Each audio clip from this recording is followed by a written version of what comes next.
Ben, look at this. Look at the front page of today's paper. This is what I'm telling you about. This kid. Dad, that's page 23. You folded it over. Well, when you fold it over, he's on the front page. This is the kid I was talking to you about last night, Ben. He broke and entered the home of this elderly couple. Yeah. He tied them up and wrote all over the walls using a permanent marker. It sounds so clear-cut, but that's suspicious to me. I got a strong feeling that the elderly couple had something to do with it. Well, they were home. Yeah. And that's asking for it. And I mean, how do you know that couple didn't provoke him? Precisely. I mean, that old guy could have said, tie me up.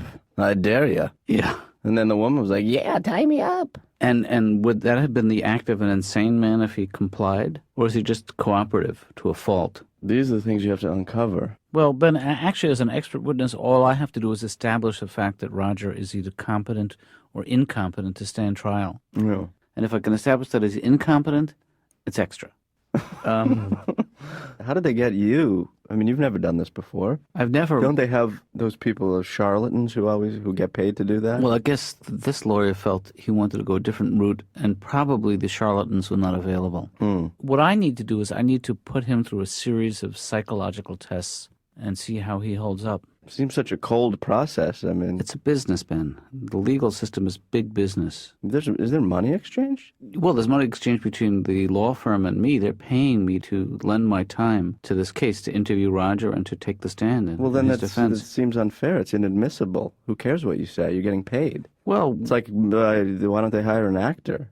No, Ben, you don't understand. It has nothing to do with... I'm not offering a bias. Oh, Dad, it's a sham. And That's you a know crying it. sham, yeah. How much are you getting paid? I'm getting paid over $400 an hour. Well, you do it. Yeah.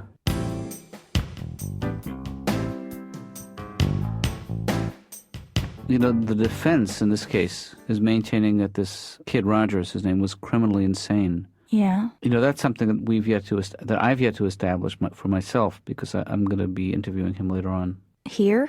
No, I'm going to go to the law firm. Oh. He's out on bail, and I'm going to go interview him at the law firm. Don't make him angry.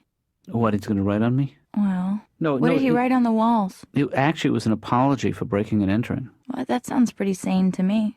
See, this is the issue that most, even psychiatrists and attorneys can't quite get this right, is that somebody is competent to stand trial means that in the courtroom that they are able to understand it's very confusing. Whatever, Dr. Katz, take the money. But I'm not a lawyer, and they know I'm not a lawyer. They just want me to determine whether or not this kid knew what he was doing was right or wrong. But who decides whether or not you're competent to testify?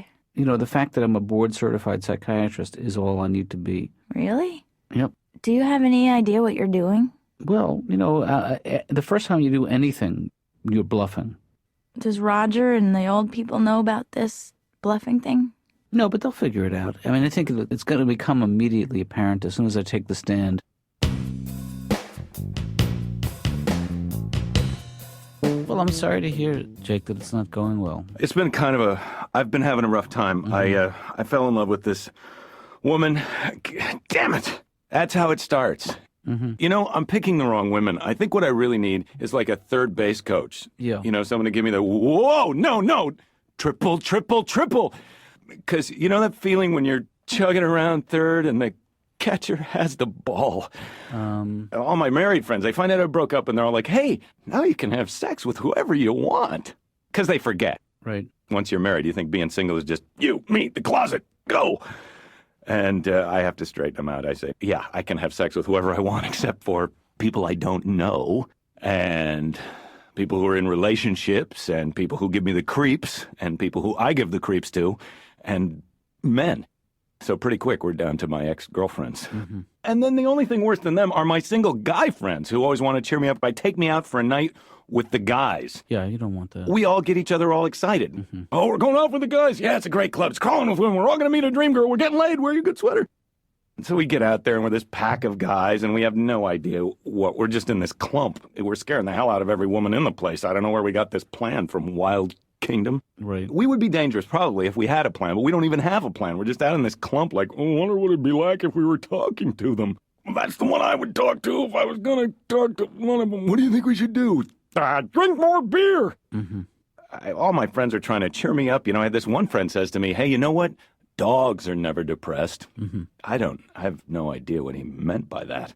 But it kind of got me thinking, like, what kind of advice would a dog even give you if he could, have you tried lying in the sun until you're really hot and then go lie in the shade?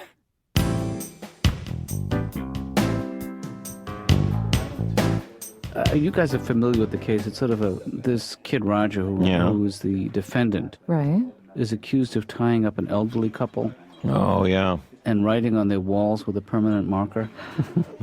First of all, I'm not allowed to discuss the details of this case. You just did. What do you mean? But his phone number, if you want to ask him directly.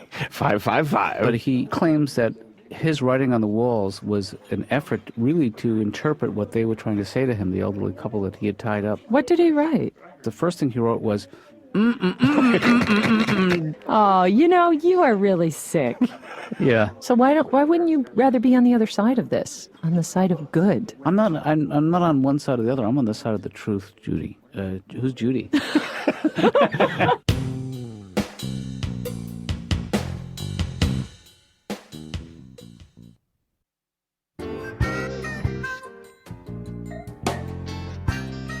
Thank you, Doctor. I'm very, very happy that you could see me this morning. Well, I'm glad you made the call, and I'm glad you didn't call Thank me you. at home. I appreciate that. I'm just having a little trouble breathing right now, but I'm just so unhappy.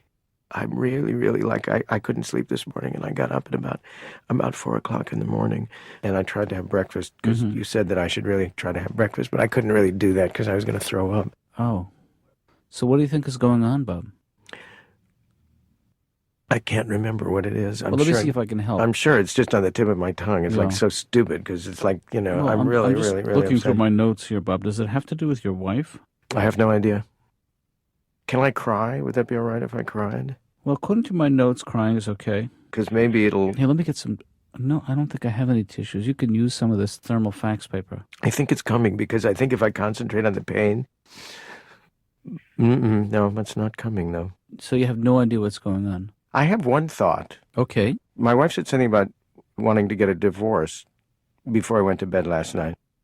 I think that's probably it. I'm sure that's what prompted the call, and I'm sure that's the source of this pain that you're in right now. But she wasn't like saying she was like depressed or upset or anything. She was saying, like she'd really, really been thinking about it, and she gave me kind of a letter that she'd been working on. So she had formalized her thoughts on the subject. Well, yeah, and she had a lawyer's kind of had some thoughts on the letter Right. about it, because she wanted to talk about like the separation. Yeah. Dr. Katz's office. Laura, Hi, Ben. how are you? Fine. Good. So? What's up? You must have heard my dad's famous. He is? Yeah. For what? He's doing he just got hired to do a trial. Well, I know about that. Yeah, he's being asked to do trials. That's huge. I'm very excited here. What are you, his agent? Well, I'm thinking about it. He could this is just the start. He gets called for one trial and then, could be a whole new business for him. these guys make a lot of money, the people who do trials. Yeah, I know. I mean, my dad's making a lot of money on this one. I know. This one leads to the next one and then the next one, and then he does them all the time and he makes a lot of money. I mean, this is my dad's turn to shine. Mm. I'm pretty proud of the old guy, actually. Mm-hmm. And the guy, over the course of his whole career, has pretty much been ignored. Nobody's even noticed he's a psychiatrist, or he's never really been in the paper. He's never done anything important. I mean, he's just like this guy who just waddles off to work every day, then waddles home, cooks me a frozen dinner. I mean, it's a sad life. What I find really troubling is it's taken you almost 40 minutes to get to the point where you realize that this is what's propelled you into my office. But I'm not sure. Mm-hmm. I think there may be something else. Do you have any idea what it might be? I don't really remember. I think I had a phone call in the afternoon, like one of those things where you're talking really quickly. And do you ever do that, where you put somebody on hold and somebody says something, but then you have somebody else on hold and you say, I'll call you right back, but then you completely forget to call them back. Right. And I have a feeling it may be that thing. Mm-hmm. So you think that something significant happened and you just... Oh, I remembered what it was.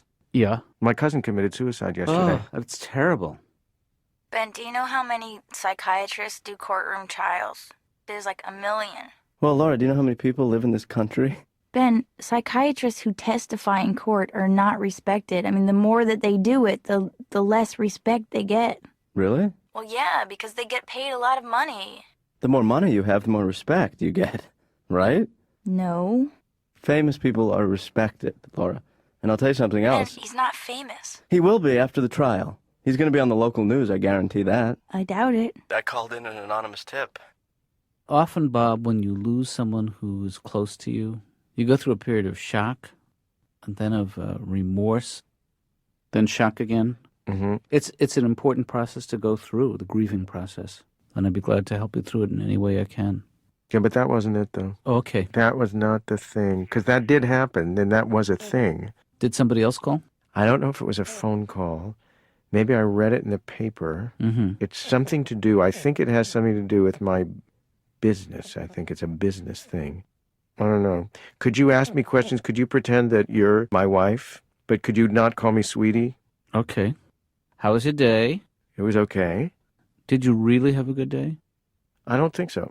I don't think so.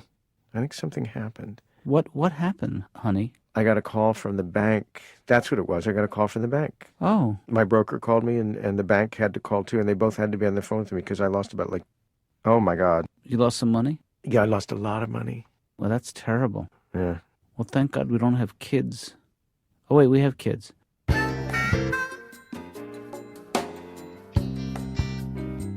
Hey, Todd. Hey, what's up, man? What's up? What's up? What's going on, man? Did you read that thing about the big case in the paper? Oh, yeah, the thing with the mailbox?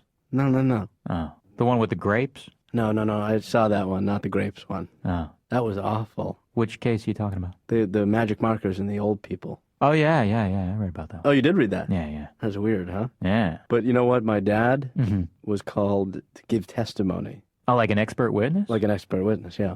Because he's a psychiatrist, and they think the guy who did it is crazy. Uh-huh. So they want to get him off on an insanity plea, is Right. what they call it. Oh, so your dad's like this hired gun now? It's not the Old West. Your dad's a professional gun. No, he's not a gun. He's a doctor. I mean, it's got to be a little bit lucrative, you know? Yeah, just for like $400 an hour. Really? How much do you make an hour? Substantially less than 400. Give me a number. My salary is private. Oh, don't be like that. Money issues are private. All right, I just told you. I what guess my- unless you're making $400 an hour, then ooh, somehow that gets into the conversation.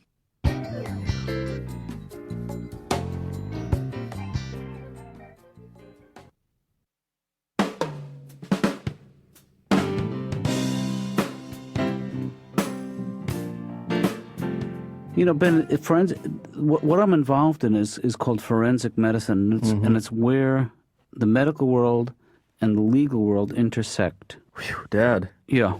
you know how to bore. Did you read a book on the subject? I read a book called How to Bore a Jury? No, it's called Psychiatrist as Expert Witness. I read that book and I wrote 2 books just like it. No, seriously, Ben, this is a high-profile case. And if it goes well, I stand to make, it could generate other work. You know what? I first thought that was a good thing, Dad, but now I think that maybe you shouldn't do it. No, why is that? I just think that you're selling yourself out. I'm not selling out. I mean, if they didn't hire me, they'd hire somebody else. Well, but that doesn't make it right. You know, I mean, the fact is that you should make a point. On principle, you say no. Well, That your services are not for hire. They're to...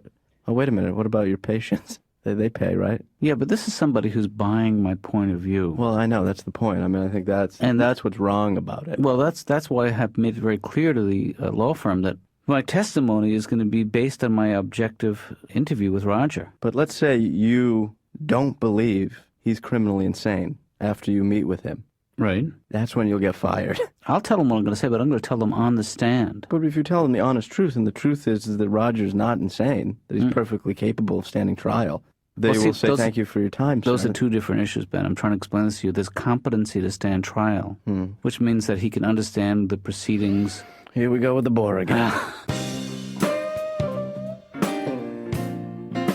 My neighbor just came home with her dog with that plastic cone on his head. Do you ever see the dog when he comes home with that plastic cone? Yeah. And they always look at you like, what happened? And you have to tell him, well, you were the one who wouldn't leave his ass alone. I tried to warn you. Tried putting that bad-tasting salve on there. I think that salve is really just a practical joke the vet is having with you. I don't even think it has anything to do with the dog. He's just here, rubbed us on his ass. All right. Twice a day. Aw. I mean, I feel like it's got to be a racket once you find out how it's supposed to work, right? You know that salve. You know what I'm talking about, right? That salve. Right. You put it on the dog's stitches or his butt, supposed to keep him from licking, right? The vet says he won't lick the salve because the salve tastes bad to the dog. Hello? He's already licking his ass. What could that salve possibly taste like? Worse than ass flavor? See, our brains are not big enough to imagine a flavor like that. No matter how it tastes, the dog's got to be thinking, well, you can still kind of taste the ass through it a little bit. It's not that bad.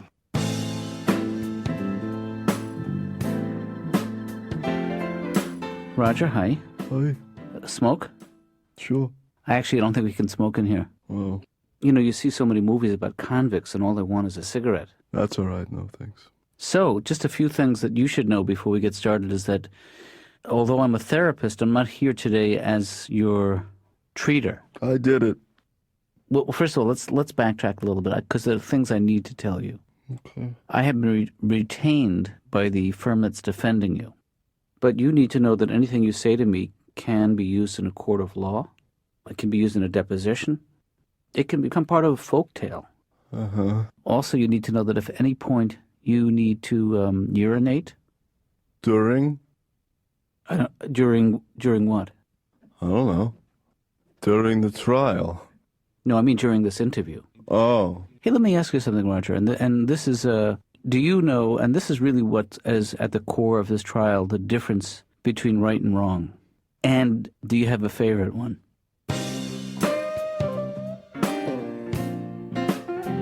Hey, Ben, I'm sorry if I've been a little distracted, The case is taking up a lot of your time, Dad. Well, you know, this is my first time doing this, and I feel like But I wouldn't over-research it. I'm saying there's a point where you have to just stop and go do it. I know, and that's we're getting to that point, but I'm being scrutinized by... You're saying you're going a little too far. Why is that? Well, I mean, how many times are you going to read the Constitution? Ben, it's a kind You've of... made your point. You pick it up, you can't put it down. It's going to be an exciting case, actually. You'll be sure to get me a ticket, right? No, actually, this is not open to the public. This is a closed hearing, Ben. Said all courts are open to the public. Not this one. You're lying, aren't you? No, I'm serious. Look. Because you don't want me to go. I'd love for you to come. It says right here, no, Ben can't come in. So are you nervous or? I'm feeling a little nervous. I'd like to show you. Can I show you what I have in mind to wear?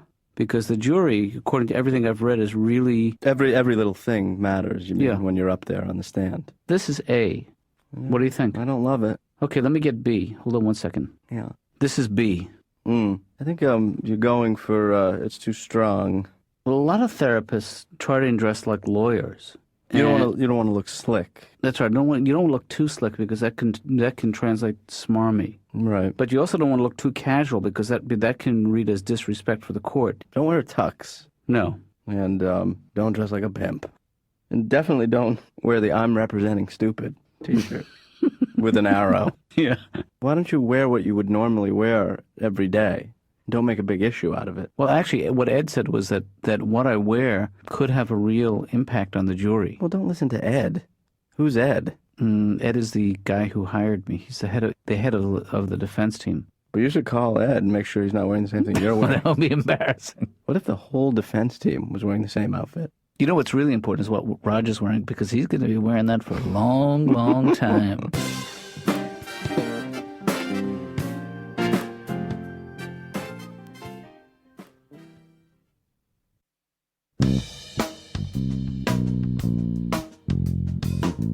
Dad, how did it go? I think it went well. Well, what did you say? Well, I was asked if Roger is competent to stand trial, and I said no. Yeah, and then what? And then they said case dismissed. You said one word? It wasn't just that I said one word, it was the word I said. And also the fact that I brought several years of training to that word. Well, Dad, I mean, you've always been a master of brevity. My feeling was the longer I stayed up there, well, yes, I'm getting paid by the hour. Thanks a lot. You just lost us $400 with your one-word answer. Yeah. What happened to Roger? He's coming over tonight, actually. We have a little post-trial little celebration. tie-up party? No, Roger, he couldn't have been happier. Yeah, well, I mean, what happened? Well, he's going to spend some time in a maximum security mental facility. They found him insane. I presented a case that he, not only wasn't he competent to stand trial, he wasn't available that day. Dad. I'm sorry. Was the elderly couple there? The elderly couple was there, Yeah. and they made a very emotional plea for his freedom. Oh, really? They supported him? They supported him. They said, if you're ever in the neighborhood, we'd love to have you over. Dad, congratulations. Well, thank you. I'd love to read your transcript when it says the Dr. Katz expert witness, in quotes, no.